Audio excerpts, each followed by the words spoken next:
محمد صلی اللہ رسول الکریم اما بعد فاعوذ باللہ من الشیطان الرجیم بسم اللہ الرحمن الرحیم۔ معزز سامعین، آپ کو ہمارے معاشرے میں بعض ایسے افراد سے ضرور واسطہ پڑا ہوگا کہ جو توجہ کے اپنے آپ کو توجہ کا انتہائی محتاج سمجھتے ہوئے عموماً ایسی چھوٹی حرکتیں کرتے رہتے ہیں جس کی وجہ سے لوگ ان کی طرف متوجہ ہو جاتے ہیں۔ جیسے مثال کے طور پر کوئی عجیب و غریب بات کر دینا، کوئی پیشین گوئی کرنا، یا مثال کے طور پر اچانک بیٹھے بیٹھے مجمع میں جب کوئی بھی ان کی طرف توجہ نہیں دے رہا ہوتا تو اچانک یا علی کہنا شروع کر دیتے ہیں۔ اس سے ان کا مقصد یہی ہوتا ہے کہ ہماری موجودگی کو بھی مانا جائے کہ ہم بھی معاشرے میں موجود ہیں۔ بظاہر یہ لوگ انتہائی بدبودار اور لباس کے ساتھ اور ظاہری وضاحت انتہائی پراگندہ ہوتی ہے جس کے باعث لوگ ان کے قریب بیٹھنے سے گھن کھاتے ہیں۔ ایسے ہی ایک طبقہ ایسا ہے جنہیں جماعت مرزائیہ کہا جاتا ہے۔ دنیا میں کوئی بھی واقعہ ہو، کوئی بھی سانحہ ہو یا کوئی بھی اچھی خبر ہو، یہ ایسے لوگ ہیں ان کو معاشرے میں کبھی بھی یاد نہیں کیا جاتا۔ عام متمدن قوموں کی دوڑ میں یا انسانوں کے جو قافلے ہیں ان کا جو سفر زندگی چل رہا ہے اس میں یہ کسی شمار قطار میں لوگ نہیں ہیں۔ لیکن اب اپنی موجودگی کا احساس دلانے کے لیے کہ ہمیں بھی معاشرے میں اہمیت دی جائے، ہمارا بھی کسی نہ کسی طرح تذکرہ چلتا رہے، تو یہ ان ملنگوں کی طرح اچانک یا علی کہنا شروع کر دیتے ہیں۔ جیسے مثال کے طور پر حالیہ چند دنوں میں اللہ تعالیٰ نے سرزمین افغانستان میں طالبان کو ایک بہت ہی اچھی فتح نصیب فرمائی، اور دنیا کی بہت سی قوتیں جو افغان سرزمین کو دبانے کے لیے، وہاں سے اسلامی نظام کو ختم کرنے کے لیے جمع ہوئی تھیں، اللہ نے سب کو شکست سے ہمکنار کیا اور اہل حق کو غالب کیا۔ لیکن اس موقع پہ کیسے ہو سکتا تھا کہ قادیانی چپ رہتے؟ مرزا مسرور نے ایک پلانٹڈ سوال کے جواب میں اس سرزمین کابل کو اور خوست کی زمین کو لانتی زمین قرار دیا، اور وہ واقعہ ایک ان کا معروف واقعہ ہے کہ 1903 کے لگ بھگ دو قادیانی، میاں عبد الرحمن اور اس کا استاد عبداللطیف، مولوی عبداللطیف، یہ خوست کے رہنے والے تھے، اور کابل کے اندر یعنی خوست اور کابل میں ان کا اچھا خاصا اثر و رسوخ تھا۔ ان لوگوں نے بدقسمتی کے ساتھ اللہ کی طرف سے جب گمراہی کا فیصلہ ہو چکا تو ان لوگوں نے راہ ارتداد کو اختیار کرتے ہوئے مرزا غلام احمد قادیانی کے حلقہ ارادت میں شامل ہو گئے۔ جب یہ واپس ہندوستان سے کچھ عرصہ اس کے پاس رہ کر مرزا غلام احمد قادیانی کے یہ دوبارہ کابل میں پہنچے تو وہاں پر ان کی رپورٹ پہنچ گئی کہ انہوں نے ایک جھوٹے مدعی نبوت مرزا غلام محمد قادیانی کو نبی مان لیا ہے۔ میاں عبد الرحمن کو فوری طور پر ارتداد کے جرم میں قتل کر دیا گیا، لیکن بقول مرزا غلام محمد قادیانی چونکہ اس کا ایک اثر و رسوخ تھا، مولوی عبداللطیف کا اس کا اچھا حلقہ احباب تھا اور یہ اچھا خاصا جاگیردار آدمی تھا،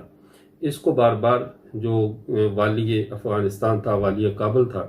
اس نے بار بار توبہ کی مہلت دی کہ آپ توبہ کر لیں اور اس کفر سے باز آ جائیں۔ لیکن جس شخص کے دل پر گمراہی کا تالا لگ چکا ہو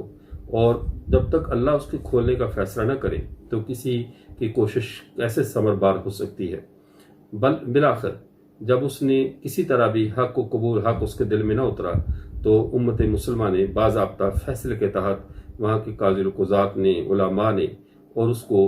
واجب القتل قرار دیتے ہوئے، مرتد قرار دیتے ہوئے اسے قتل کر دیا گیا۔ قتل بھی انتہائی ذلتناک طریقے سے ہوا۔ اس پر مرزا غلام احمد قادیانی نے اس کی اتنی تکلیف کو اتنا زیادہ محسوس کیا کہ اپنا یہ پمفلٹ، یہ کتاب تذکرۃ الشہادتین، ایک کتاب لکھی۔ اس کتاب میں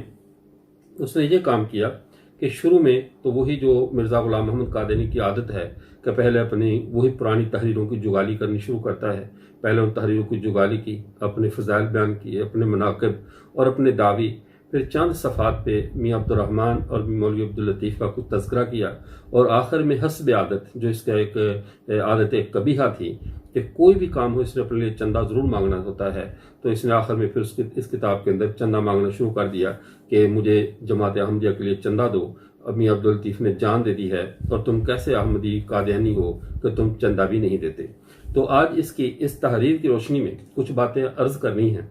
اس کتاب میں مرزا غلام محمد قادیانی اس واقعے کو بڑے دردمندانہ انداز سے بیان کرتا ہے کہ یہ جو مرزا غلام محمد یہ میاں عبداللطیف تھا، یہ باوجود کہ بہت بڑا رئیس تھا بقول ان کے، اگرچہ وہ وہاں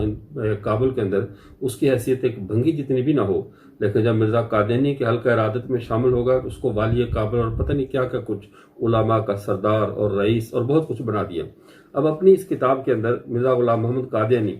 اس کے بارے میں بیان کرتا ہے کہ جو بہت ہی یعنی ذی وجاہت انسان تھا۔ اس کے صفحہ نمبر 65 پہ اس کی وجاہت کو بیان کرتا ہے کہ اس کے پاس زمینیں تھیں کابل میں بھی، اور انگریزی عملداری میں بھی اس کے پاس کافی زمینیں تھیں۔ اس سب کے باوجود کہتا ہے 50,000 ارادت مند اس کے معتقدین کابل وغیرہ میں موجود تھے۔ یہاں پر قادیانیوں کو سمجھنے کے لیے ایک بہت زبردست بات ہے کہ جس شخص کے 50,000 معتقدین ہیں بقول مرزا غلام محمد قادیانی کے، اور اس کا ایک اچھا خاصا حلقہ احباب ہے، لیکن جب اس نے پیارے پیغمبر صلی اللہ علیہ وسلم کے دامن رحمت کو چھوڑ کر مرزا غلام محمد قادیانی کے دامن زلالت سے اپنے آپ کو جوڑ دیا، تو پھر مرزا غلام محمد قادیانی خود اس کی ذلت کو کیسے بیان کرتا ہے؟ کہتا ہے کہ اسی کتاب کے صفحہ 83 پہ کہتا ہے کہ پھر یہ سرزمین اس موقع پر جب اسے رجم کیا جا رہا تھا، حاضرین میں سے کوئی بھی ایسا نہیں تھا جس نے اس کی طرف پتھر نہ پھینکا ہو اور اسے رجم نہ کیا ہو۔ یعنی وہ جیسے ہی اس نے رسول اللہ کا دامن چھوڑا تو پھر ایسا ذلیل ہوا کہ اس کے جو 50,000 معتقدین تھے جو بھی تھے سب نے اس کو پتھر مار مار کے رجم کر دیا۔ یہاں پہ مجھے بابا رضی مرحوم کا وہ مشہور شعر یاد آ رہا ہے کہ جس میں وہ کہا کرتے تھے کہ جو ان کے در سے یار پھرتے ہیں وہ در بدر خار پھرتے ہیں۔ تو یہی وجہ ہے جب آقا صلی اللہ علیہ وسلم کے در سے میاں مولوی عبداللطیف پھرا تو پھر ایسا ذلیل و خوار ہوا کہ آج تک کابل کے اندر تو کیا پوری روئے زمین پہ قادیانی جہاں کہیں بھی ہیں وہ اس کا نام لے کر اس کا ماتم کرتے ہیں، روتے ہیں، اسے یاد کرتے ہیں، اس کی ذلت کو یاد کرتے ہیں۔ پھر اس کے بعد دوسری بات اس نے یہ کی مرزا غلام محمد قادیانی نے، ایک تو یہ کہا کہ یہ بہت ذی وجاہت تھا، اس میں ان قادیانیوں کے لیے درس عبرت ہے کہ جو مرزا قادیانی کے ساتھ رہ کر عزت کی تلاش میں ہیں، کہ جب مرزا غلام محمد قادیانی پر ایمان لا کر اس کو نبی مان کر میاں عبداللطیف باوجود ذی وجاہت ہونے کے قابل وقت اور قابل عزت نہ رہا تو اور کسی سے کیا امید رکھی جا سکتی ہے کہ اس کا مذہب کسی کو عزت دے گا۔ پھر دوسری بات مرزا غلام قادیانی نے یہ کی، وہ کہتا ہے اسی کتاب کے صفحہ نمبر 103 پہ، اے کابل کی زمین تو گواہ ہے کہ تیرے پر سخت جرم کا ارتکاب کیا گیا، اے بدقسمت زمین تو خدا کی نظر سے گر گئی۔ اب اس کابل کی زمین کو کہتا ہے کہ تو اللہ کی نظر سے گر گئی ہے۔ اب جس کابل کی زمین کو گرا ہوا ہونے کی یہ بات مرزا غلام محمد قادیانی کر رہا ہے، یہ کیسی گراوٹ ہے کہ اسی زمین پہ آج اسلام کی بہاریں ہیں، اسی زمین پہ آج اسلامی خلافت کا احیاء ہو رہا ہے، اسی زمین پہ آج اسلامی کلمہ طیبہ کے پرچم ہمیں لہراتے ہوئے نظر آ رہے ہیں۔ تو اللہ نے اس سرزمین کو ایسی آزادی نصیب فرمائی ہے کہ دنیا کی ساری کفریات طاقتیں مل کر بھی اس زمین کو غلام نہیں رکھ سکیں، غلام نہیں بنا سکیں، اس لیے کہ اس زمین نے ایک بہت بڑا کارنامہ دیکھا کہ یہاں کے باشندوں نے منکر ختم نبوت پر شرعی حد کو جاری کیا۔ جب شرعی حد کو جاری کیا تو اللہ نے قیامت تک کی عزتیں یہاں کے باشندوں کے لیے لکھ دی ہیں، اور یہ عزت ان کے لیے ہمیشہ ہمیشہ رہے گی، اس لیے کہ انہوں نے مرزا غلام قادیانی کی جھوٹی نبوت کو یہاں پر نہیں چلنے دیا۔ پھر مرزا غلام قادیانی اسی کتاب کے اندر ایک اور بات بھی کہتا ہے جو اس کے جھوٹا ہونے کے لیے کافی ہے۔ کہتا ہے اسی کتاب میں کہ یہ جو